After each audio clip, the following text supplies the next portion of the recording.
people dream big dreams, but they never take any action. If you don't believe in yourself, you've already lost the battle. Not believing in yourself is a losing battle because either you won't try at all or you will convince yourself that you can't do it. And when you convince yourself that you can't do it, your results are going to confirm what you believe. So we are afraid to fail. Why? I told you, man. Shouldn't even try it, dude. Just chill out, relax. Why are you so crazy? Why are you so obsessed? So all that stuff drives the quitting mind, I call it. The mind wants to quit. The mind is tired. The mind thinks it's very deserving. So the biggest problem in this world is other people, not yourself. It's other people in your head. They are puppet mastering you pretty much on your life. I dare you to give up everything that is keeping you from your dream, to say no to all the negative influences. I dare you to pick up a book instead of a drink. I dare you to work harder than you think you did yesterday. I dare you to prove them wrong. I dare you to prove yourself right. You must be yourself if you want to experience your true purpose in life.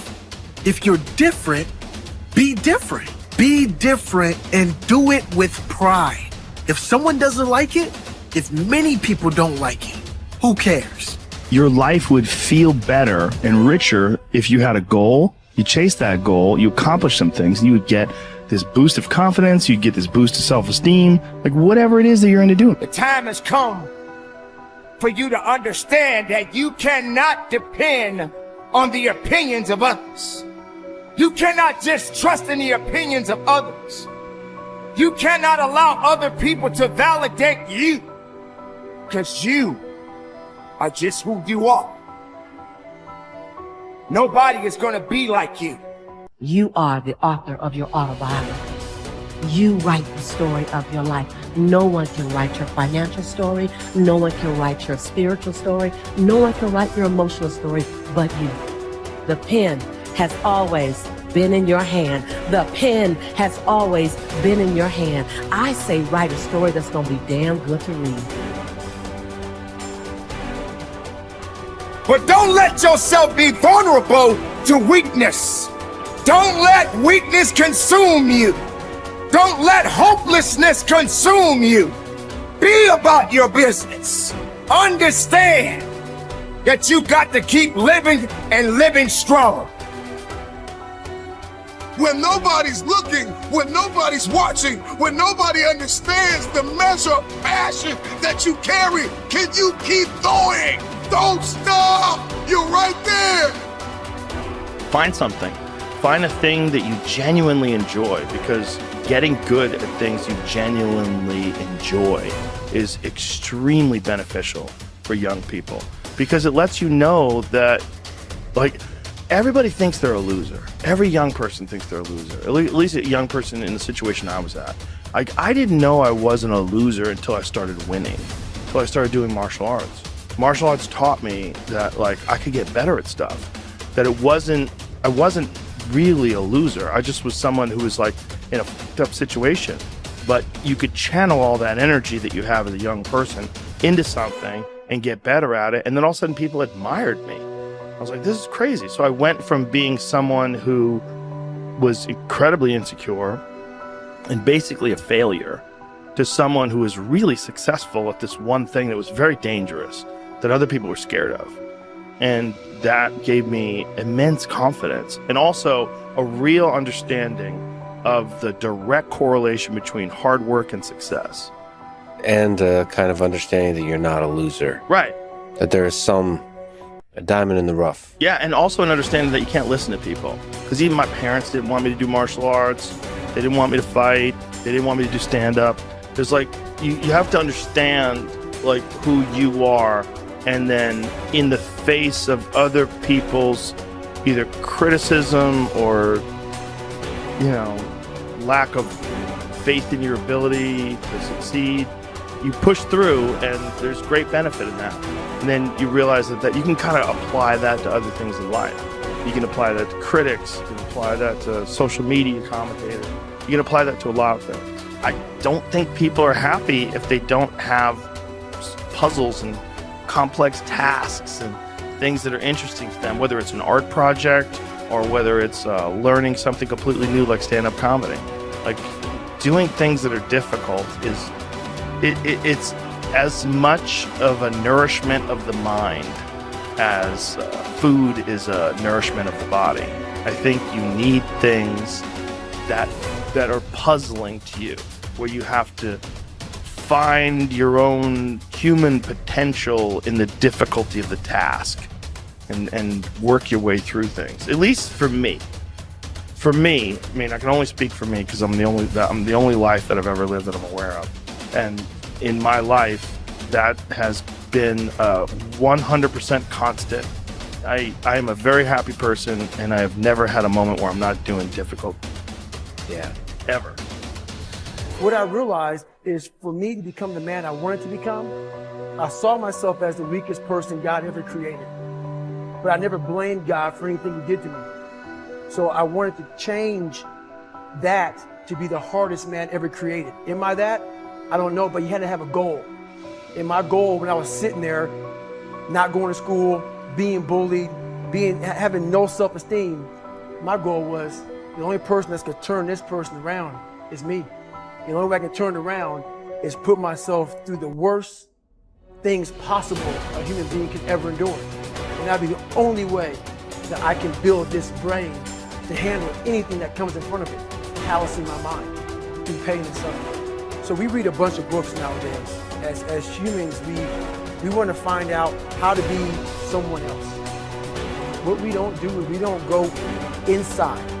So literally turn yourself inside out.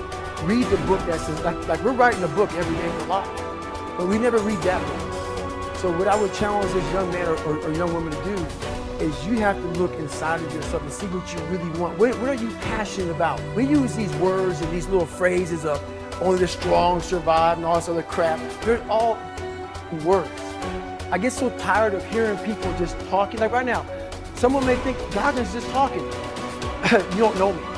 So when I speak from passion. I speak from experience. I speak from suffering. I have to tell this young man or woman that the only way I believe, this is just my experience in life, the only way you're ever going to get to the other side of this journey is you have got to suffer to grow. To grow, you must suffer. And some people will get it, some people won't. But they have to see what their journey is to start their journey. Several people live to be 100 years old, and they have great lives, and they have great kids. The kids go to college and all sorts of stuff. But somewhere in their life, there was a point where they had a decision to make. They can go left or right on this path. Left was the easy route. Right was the hard route. A lot of people take the easy route. And they had a good life that way, but the better life was going to the right side. And you may have 20 years of pain and suffering to get past it, but a lot of us die never truly starting our journey. And I would tell this young person, you gotta start your journey. It may suck, but it will come out the other side where you're coasting. Study the values you admire. You learn values by studying them closely. The law of concentration says that whatever you dwell upon grows and increases in your life.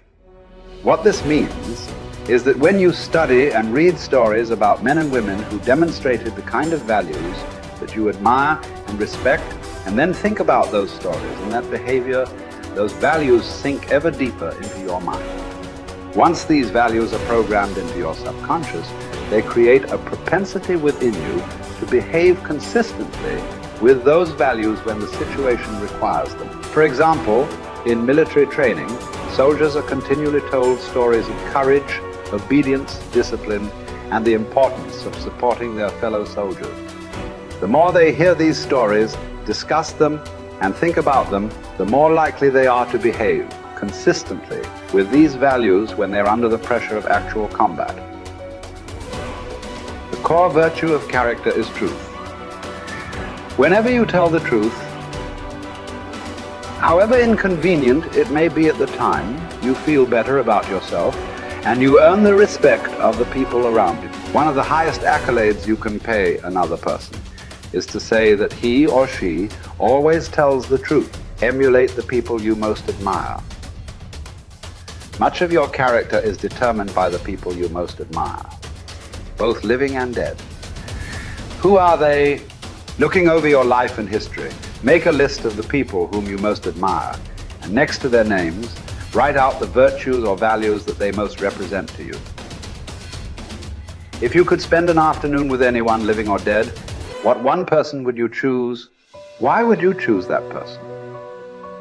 What would you talk about during your afternoon together? What questions would you ask, or what would you want to learn? Consider this as well. Why would that person want to spend an afternoon with you? What are the virtues and values that you have developed that make you a valuable and interesting person? What makes you special? Practice the values you respect.